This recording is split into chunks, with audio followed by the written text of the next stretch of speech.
નમસ્કાર મારા વાલા વિદ્યાર્થી મિત્રો, સ્વાગત છે તમારું। આજે મિત્રો વાત કરીશું ધોરણ 10માં સામાજિક વિજ્ઞાનની આપણી દ્વિતીય વાર્ષિક પરીક્ષા જે મિત્રો પેપર એસપીએસ કક્ષાનું આવવાનું છે તેના પેપરનું આપણે સંપૂર્ણ સોલ્યુશન આજે આ વિડીયોમાં કરવા જઈ રહ્યા છે।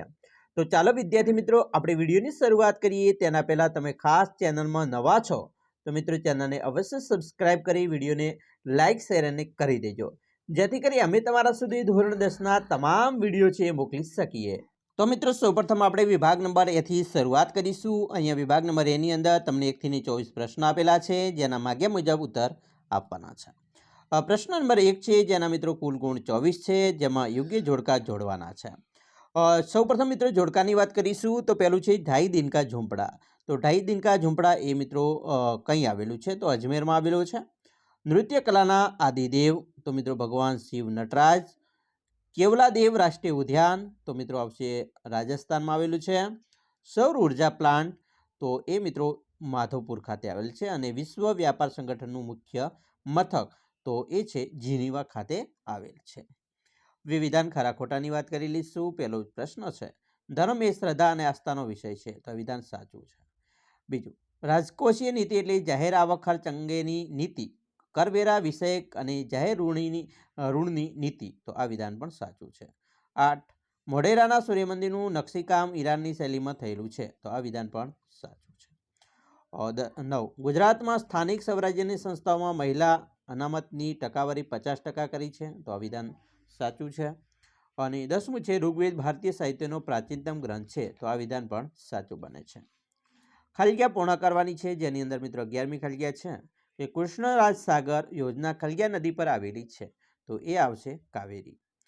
12, ગુજરાતમાં ખલિયા 12 માસ ખુલ્લું રહેતું બંદર છે, તો મિત્રો પોરબંદર આવે છે। 13, ભારતે વિશ્વમાં ખલિયા સહિષ્ણુતાનો પ્રસાર કર્યો, તો આવશે ધાર્મિક સહિષ્ણુતા। 14, દેશની પવિત્ર ગણાતી ખલિયા નદીઓનો સમાવેશ ભારતમાં રચાયેલી પ્રાર્થનાઓમાં થયો છે, તો જવાબ આવશે 7। 15, ભારતમાં લગભગ 11% જળ સિંચાઈ માટે ઉપયોગી છે, તો મિત્રો આવશે 84%। હવે આગળ વાત કરીશું, સાચો વિકલ્પ પસંદ કરી જવાબ લખવાના છે, જેની અંદર મિત્રો 16મું છે આર્થિક વિકાસ કોને કહે છે, તો મિત્રો લોકોના જીવન ધોરણમાં સુધારો કરવો એને આર્થિક વિકાસ કહેવાય। 17, કઈ રિફાઇનરીના વાયુ પ્રદૂષણથી આગ્રાનો તાજમહેલ ઝાંખો પડ્યો હતો, તો જવાબમાં આવે છે મથુરા। 18, નીચેના બહુહેતુક યોજનાઓને તેમના સ્થાનના આધારે મિત્રો ઉત્તરથી દક્ષિણના ક્રમમાં ગોઠવવાના છે, તો સૌપ્રથમ ભાખડા નંગલ આવશે પંજાબ, ચંબલ ખીણ, નર્મદા ખીણ અને નાગાર્જુન સાગર। 14, 19, પશુપાલન વ્યવસાયનો સમાવેશ અર્થતંત્રના કયા વિભાગમાં કરવામાં આવે છે, તો મિત્રો આવશે પ્રાથમિક વિભાગ। નેક્સ્ટ, ભારતનું કયું રાજ્ય તેના સ્પષ્ટ વાવેતર ક્ષેત્રના સંદર્ભમાં સૌથી વધુ સિંચાઈ ક્ષેત્ર ધરાવે છે, તો જવાબમાં આવે છે પંજાબ।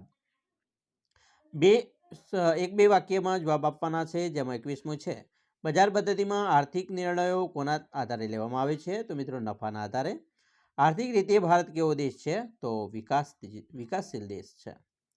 23મું છે ઈમેલ, ઈ કોમર્સ, મુદ્રાની લેવડ દેવડ વગેરે કોને કારણે ઝડપી બન્યા છે, તો ઇન્ટરનેટને કારણે।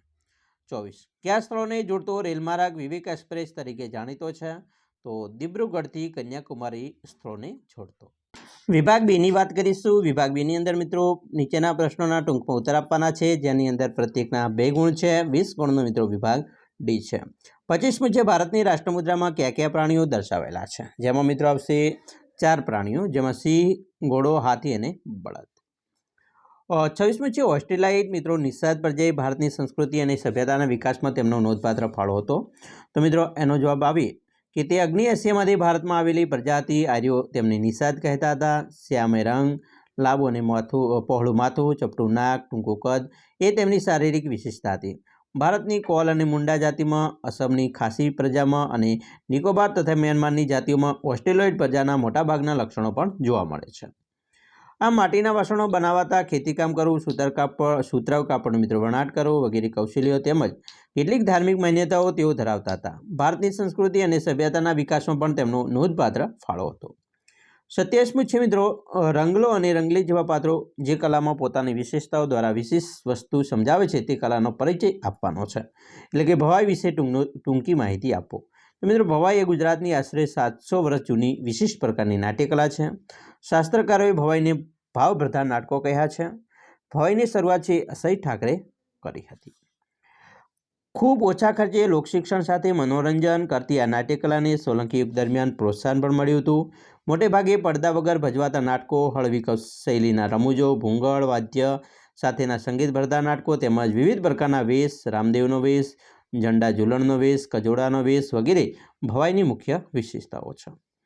આમ ભવાઈ ભજવનાર મિત્રો ભવાઈઓ ભૂંગળ વગાડી માતાજીની સ્તુતિ કરે છે. ભવાઈના વિષયવસ્તુમાં સામાજિક કુરિવાજોના પ્રતિકારોનો પણ સમાવેશ થાય છે. ગુજરાતમાં કન્યા કેળવણી અને બેટી બચાવો જેવા કાર્યક્રમો માટે રંગલા રંગલીના પાત્રો સાથે ભવાઈ નાટ્ય પ્રયોગો ભજવવામાં પણ આવે છે. 28મું છે મિત્રો કાંતણ કળા માટે કઈ પ્રક્રિયા કરવામાં આવે છે? તો કાંતણ કળામાં રૂની પૂણીમાંથી તાંતણા ખેંચવા સાથે તેમને વળ ચડાવી એકબીજાની પકડમાં જોડી લાંબો દોરો મિત્રો તૈયાર કરવામાં આવે છે. 29મો પ્રશ્ન છે ઐતિહાસિક સ્મારકનું સમારકામ કરતી વખતે ધ્યાનમાં રાખવા જેવી બાબતો જણાવો.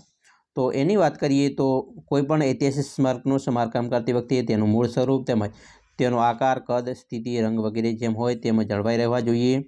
ઐતિહાસિક સ્મારકોનું સમારકામ કરવા માટે કેન્દ્ર સરકાર કે રાજ્ય સરકારે નિષ્ણાતોની સલાહ લઈને વૈજ્ઞાનિક ઢબે આયોજન પણ કરવું જોઈએ. 30મું છે ગોવાના દેવળો વિશે માહિતી આપો. તો મિત્રો એનો જવાબ પણ સરસ મજાનો આપણે આવી રીતે એનો જવાબ લખી શકીએ છીએ. તો મિત્રો આવી રીતે મોસ્ટ આઈએમપી પ્રશ્ન છે. 31મું છે આધુનિક યુગને ખનિજ યુગ કહે છે શા માટે? તો એનો પ્રશ્નનો જવાબ મિત્રો આપણે લખી શકીએ આવી રીતે. 32મું છે કોલસાનો ઉપયોગ જણાવો. તો કોલસાનો કયા ઉપયોગ થાય છે એના વિશે પણ મિત્રો માહિતી આપણે આ રીતે લખી શકીશું. 33મું છે ઉદ્યોગોનું શું મહત્વ છે? સમજૂતી આપવાની છે. તો એનો જવાબ મિત્રો અહીંથી મળી જશે. બરાબર, તો આવી રીતે આપણે એનો ઉપયોગ કરીશું. 34મું છે ગુજરાતના કાગળ ઉદ્યોગના 4 કેન્દ્રો જણાવવાના છે. તો મિત્રો તેમાં તો અમદાવાદ, રાજકોટ, સુરત, વાપી, વલસાડ, વડોદરા વગેરે આવે. 35મું છે આતંકવાદ એક વૈશ્વિક સમસ્યા વિશે નોટ લખવાની છે. તો એના વિશે પણ મિત્રો સરસ મજાની માહિતી આપણે લખી શકીએ છીએ. તો આવી રીતે લખવાનું રહેશે. 36મું છે જૈવ આરક્ષિત ક્ષેત્ર એટલે શું? તો મિત્રો એના વિશે ટૂંક નોટ આપણે આ રીતે લખી શકીએ. ખાસ મોસ્ટ આઈએમપી પ્રશ્ન છે મિત્રો, તૈયાર કરી લેજો. ભારતના બંધારણમાં અનુસૂચિત જાતિઓ માટે કઈ કઈ યોજના છે? જે મિત્રો યોજના છે એના વિશે પણ સરસ મજાનો જવાબ આપણે આવી રીતે લખી શકીએ છીએ. વિભાગ સીની વાત કરીશું. વિભાગ સીની અંદર મિત્રો પ્રત્યેકના 3 ગુણ છે. અહીંયા 18 ગુણનો મિત્રો તમને પ્રશ્ન પૂછવામાં આવશે. પ્રત્યેક પ્રશ્ન દીઠ 3 ગુણ છે. કુલ વિભાગ સીની અંદર 18 ગુણનો રહેશે.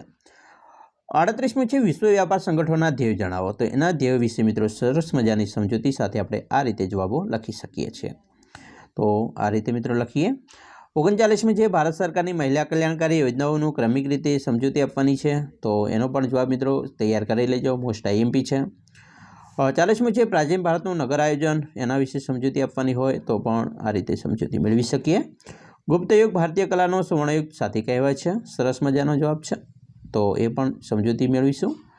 42મું છે જમીન નિર્માણની પ્રક્રિયા વર્ણવી તેનો પ્રકાશ એના આધારે પાડવામાં આવે છે. તે પણ જણાવવાનું છે. તો મોસ્ટ આઈએમપી છે. વ્યાખ્યા આપવાની છે રેગુર જમીન, દલદલ કે પીઠ પ્રકારની જમીન, રણ પ્રકારની જમીન.